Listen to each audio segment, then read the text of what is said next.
Hi everybody, I'm John Greenlee. We've had a lot of fun the last few weeks putting together our crystal radios in a pizza box, and I was hoping last night we'd be able to put the finishing touches on them. Unfortunately, we found out a couple of problems, and that is in the parts bags we were actually missing not one but two parts that we needed, and also those yellow breadboards, those little squares that we're putting the circuits on, the numbers and the letters don't line up the way that they're supposed to according to the videos. So what that means is I put together this little video to show you a shortcut. So whenever you get a chance, you want to sit down with your son or daughter. If they came home last night with a pizza box full of parts and no idea what to do next, that's what I'm going to explain to you. There's actually sort of a shortcut that I'm going to show you. The two parts that are missing, one's a capacitor, one's a resistor.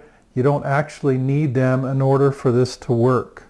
So hopefully the next few steps I'm going to explain to you will help you see how you can put it together and how you can be listening to AM radio here in just a little while. Now, you probably already know there's a series of 5 videos that are on this YouTube channel. The first of those shows you how to put in the 2 bolts that are in the center of the pizza box. Now the purpose for those 2 bolts is that's where you make the connections. You're going to connect the loop antenna there, and you're going to connect the tuning capacitor there. You'll see what I mean here in a minute. The second video walks you through the steps you need to go through to make the capacitors. You take those 2 parts of the tuning capacitor and you put them together. You take the aluminum foil and the tape. It's all explained on that video. In the third video, it explains how to make the loop antenna, how to wind that green magnet wire around the outside of the pizza box 12 times.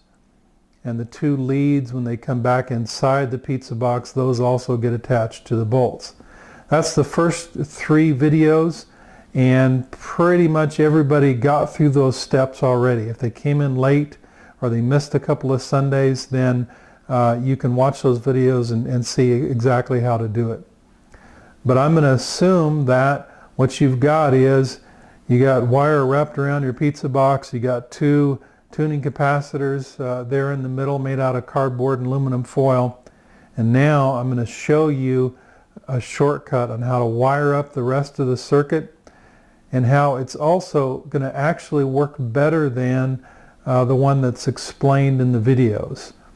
Instead of one of those old-fashioned earphones, what you're going to do is wire up together a little tiny blue speaker to an amplifier, and that's going to make it a whole lot easier to hear. You're then going to take that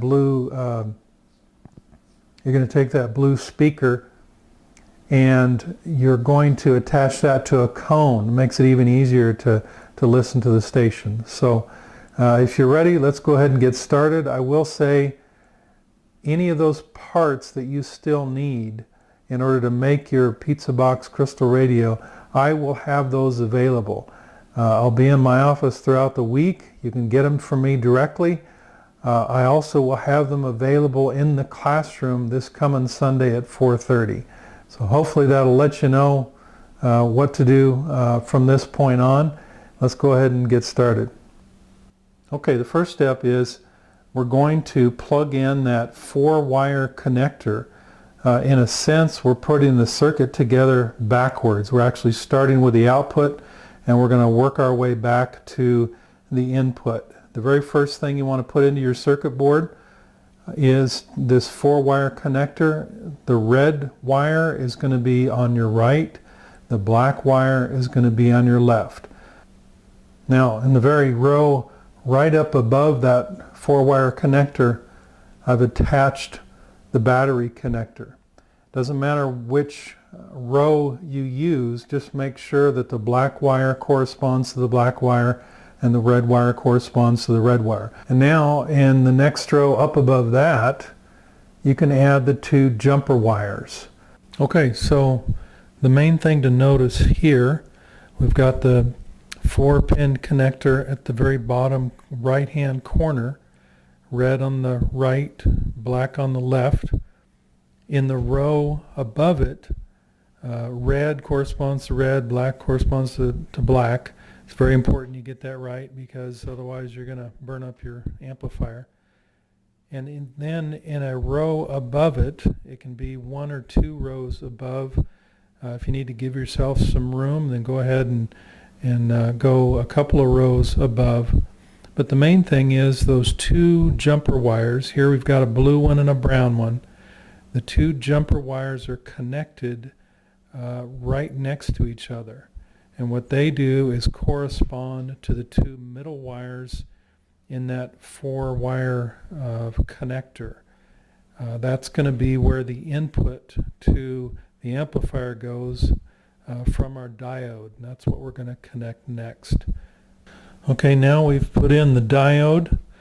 I just went to the 3rd row down to give myself a little bit of room. Also note, very important, that black band that's on the glass of the diode has to be going to your right. So look for that black band, and that's the direction that the diode needs to go. I just went in the 3rd row. I put 1 lead over here on the left on the edge, and I just went 5 holes over for the one on the right. Again, we're not adding either the resistor or the capacitor, so it doesn't make a lot of difference where you put it. Okay, so I've put the diode here, left on the 3rd row down. I've put the left lead here in the 1st hole. The 5th hole over is where I put the right lead, and where that band is, that's also where I put that 1st jumper wire. The blue one coming from here goes directly underneath that lead, so it's going to be connected there. Now you can see I put the brown lead 5 holes over on that same row, and so both of those jumper wires are now fully connected. The last connection on the breadboard is going to be the 2 wires that come from the bolts in the center of the pizza box. These are the ones that are connected to the loop antenna and the tuning capacitor. 1 lead, doesn't matter which one, 1 lead goes to the upper left-hand corner, and so that way it's attached to one end of the diode that doesn't have the black band around it. The other red lead will go over to where the jumper wire is. The brown jumper wire, it's just connected to that one. So you can see there on the top, I've got both of those red wires connected. I said before that the breadboards we've got may not necessarily have the numbers in the right place. So I drew out a sketch. If you follow this one, you can just ignore the numbers that are actually on there now. It goes 1 through 17 on the top, and then A through J on the side. And if you follow it that way, then the 4-pin connector in the bottom right corner is J1 through 4. The power connectors are H1 and 4, and the jumper wires are F2 and 3. And you got to make sure that you've got the red and black in the correct order, otherwise it's not going to power the amplifier. The other side of those jumper wires are E8 and E13.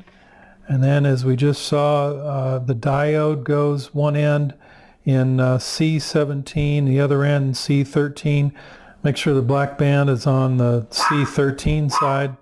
And then the last 2 wires we just put in are the input wires, the red ones that come from the loop and the variable capacitor, and that's A17 and A8.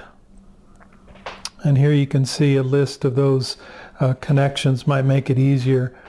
We're going to take a look right now at the amplifier, and this is where it's sort of an improvement over the previous version, just because we tried to use those old-fashioned earphones. Most of them don't work, and even the ones that do don't work very well. What you see here with the blue is that is a piezo transducer, which is pretty much the same thing that they used in the early days of radio. We just happen to have it connected to an amplifier. It will work if you're using this you decide to use it for a science fair project. It will actually work all by itself without the amplifier. This just makes it a lot easier to hear it right now. You take the other side of the 4-pin connector, but make sure that it's the red wire. It's a little hard to see, but the red wire is where it says VOD. The black wire goes to GND, real tiny letters here on the end.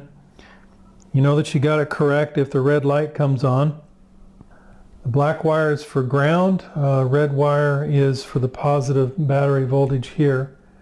Now another thing to keep in mind, also very important, you'll want to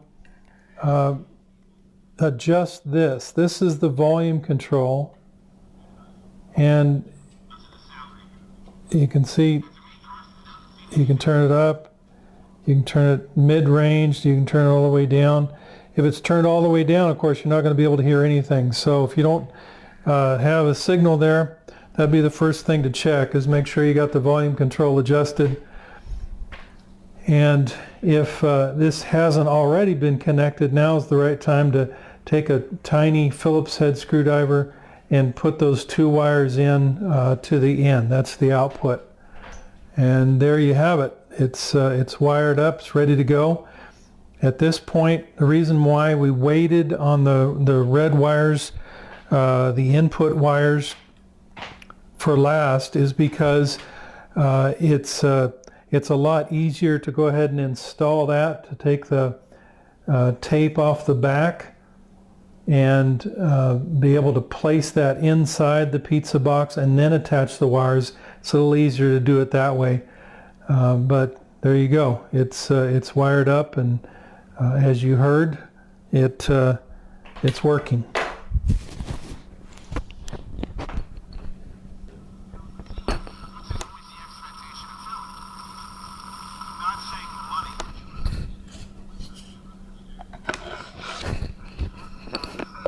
And also try it this way.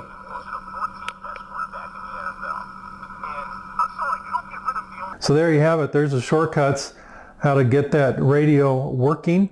Again, I will have parts available in my office, and they'll be there in the classroom on Sunday at 4:30. If you have any questions at all, please don't hesitate to give me a call, send me an email. I look forward to hearing from your experience with these radios. Thanks again.